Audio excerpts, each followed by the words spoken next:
The first part of making any chili is to decide to make a chili in the first place, because of course we're all a bit done with chili. Everywhere we go over the last few years, vegan menu items generally include chili.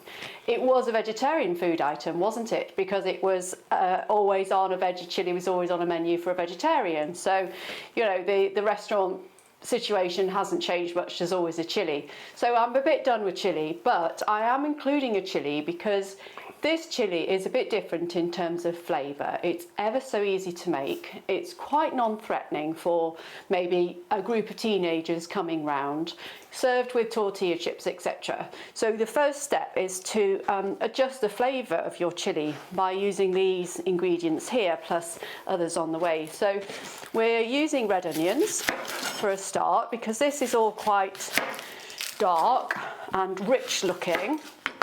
So that was my decision there. And this chili was eaten a lot actually on my lockdown menu by a wonderful couple that I probably shouldn't name, but I'm thinking of them, and they're not vegan people. And I met them through some curries that I used to serve weekly at the New Union in Kendal. Hello, Phil. He won't mind me mentioning him.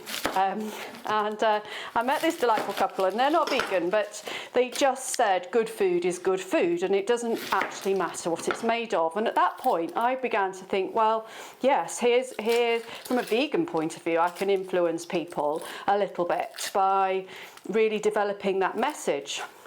Chris, our cameraman, isn't a vegan person. He's very much enjoying vegan food, and very much enjoying your vegan food. My vegan food. And it just goes to show, as he says, you know, it doesn't really matter what it's made of, it's just good food. So this is a great chili, and is good to have as a weapon in your arsenal for a very quick store cupboard meal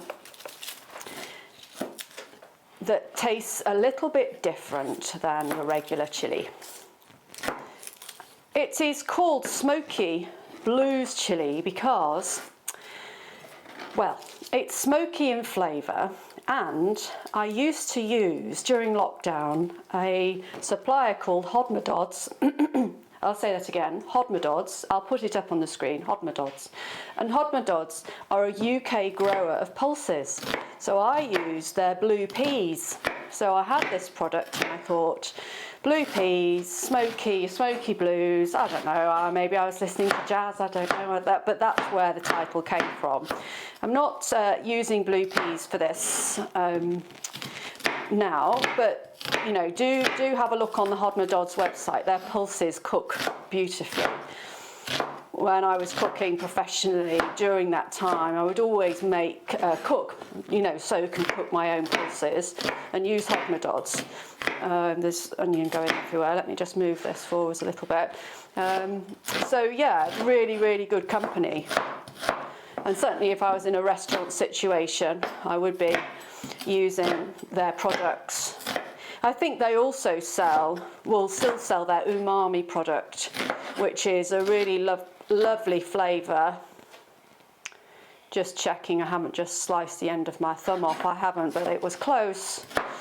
So it pays to concentrate fully on everything.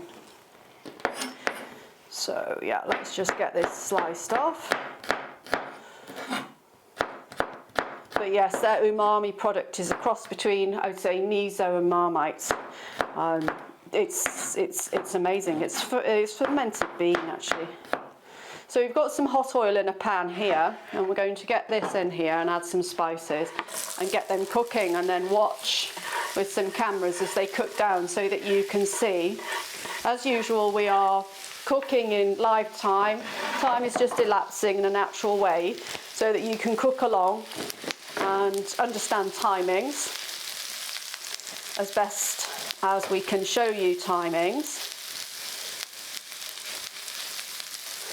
So let's just, you know, the rule is generally just put a bit of salt in these things. It helps prevent them burning. I think I learned that little tip from,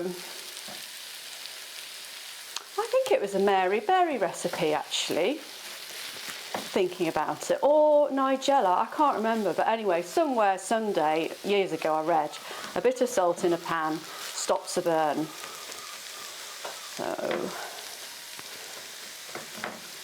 now that wasn't very well done. So he's coming out. He's going to get chopped up a bit more. You know, because you want things all the same size in a chilli. You know, I wouldn't want petals in here because, you know, we've got chilli beans going in and chickpeas as well. So we don't want this onion to be any other size. So that's that. Going into this now, we're going to mix some spices. As I generally say, you mix things first and then you mix in again. It's just get things mixed properly. So half a teaspoon of cumin, half a teaspoon of chili powder. This is paprika. And then 1.5, so that's half a teaspoon again, and then 1.5 teaspoons of smoked paprika. We're also putting liquid smoke in this recipe, so it's smoky all round.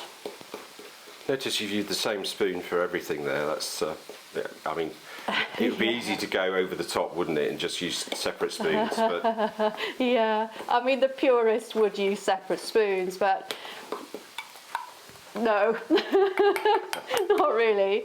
But there again, I mean, these flavours do sort of belong a little bit together.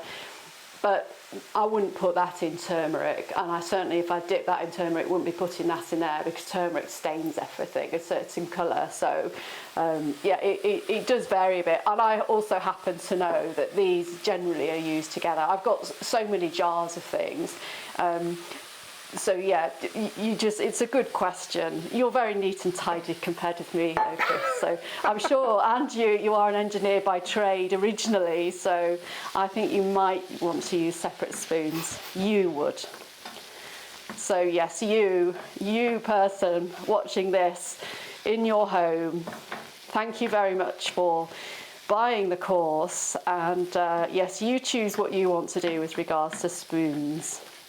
Obviously a dry spoon will never go in a wet product, or wet going into dry. So this immediately smells amazing. I don't know whether it's reaching over to Chris, but it is a really lovely smell. That smoked paprika is gorgeous, actually. And immediately thinking, this is no ordinary chilli, this is amazing. So we're going to serve the chilli on rice, obviously. Got red kidney beans and chickpeas going in with tomatoes and other flavourings because I can't stop myself, and neither should you. And then we're going to put some tortilla chips on the side because they look quite nice, and then a little sweet corn, tomato, cucumber kind of relishy thing to go on the top. That's what I sent it out with in lockdown, and yeah, I think it just looked really nice.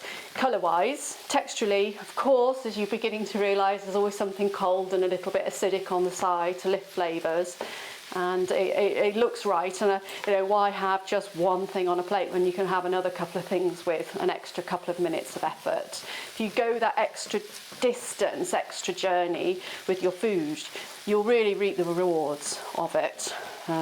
Plus, if you make some sweet corn relish, you know, a quick little chutney or something, you know, make enough and then they just sit in the fridge, and lo and behold, you soon have some nice salads you can just mix together.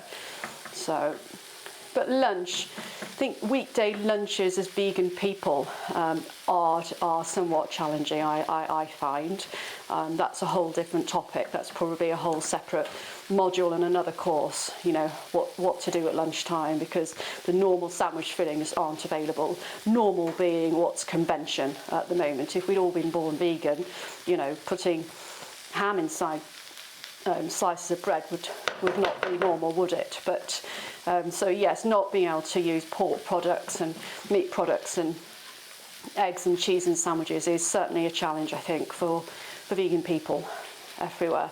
So we're going to now just watch this go through cook down. It's cooking down quite nicely actually. You'll see with the camera, beginning to caramelise. We've got the smoky flavour coming through, so the heat has been activating these spices, and it's all looking really nice. So we'll continue to watch. I'll get ready for the next scene, but the camera will stay on this, and I will make a little bit of commentary as we go.